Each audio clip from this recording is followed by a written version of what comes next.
some tremendous potential. That's what I would say. How did you deliver this news to Putin, sir?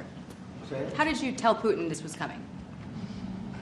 I speak to him a lot about getting this thing done. And I always hang up and say, well, that was a nice phone call. And then missiles are launched into Kiev or some other city. And I said, it's strange. And after that happens 3 or 4 times, you say, the talk doesn't mean anything. My conversations with him are always very pleasant. I say, isn't that a very lovely conversation? And then the missiles go off that night. I go home, I tell the First Lady, and I spoke to Vladimir today. We had a wonderful conversation. She said, oh, really? Another city was just hit. So it's like, look, he's, I don't want to say he's an assassin, but he's a tough guy. It's been proven over the years. He's fooled a lot of people. He fooled Bush. He fooled a lot of people. He fooled Clinton, Bush, Obama, Biden. He didn't fool me. But what I do say is that at a certain point, you know, ultimately talk doesn't talk. It's got to be action. It's got to be results. And I hope he does it. It's potentially such a great country to be wasting so many people on this and the money. And look at what's happened to his economy.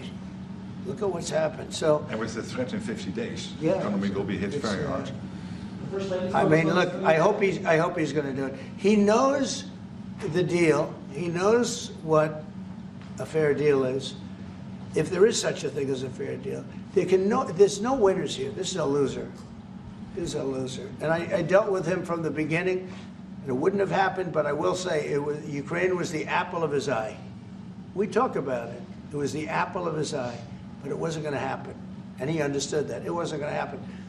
And then I noticed, after I was out, I noticed soldiers forming at the border. Yeah. And then I heard horrible, stupid things being said from the other side. And I said, they're really handling it very, very wrong. It's a shame. Yeah. Can I add one thing, and that is about President Trump, because you came to office in January. On the 12th of February, you had your first phone call with Putin. I think you did exactly what I hope you would do. That is breaking the deadlock, starting the conversation, because you have to test him. I know Putin very well from the days when I was Prime Minister in the Netherlands. You have to test him. And you did this, and you really gave him a chance to be serious, to get to the table, to start negotiations. Steve Witkoff, Marco Rubio, we all tried to help you. But you've now come to a point where you say, well, hey... We actually thought we had probably 4 times a deal. Yeah. I mean, you would call and you said, Yeah. this looks good. Yeah. And then the deal wouldn't happen because bombs would be thrown out that night, and you'd say, we're not making any deals. It was like...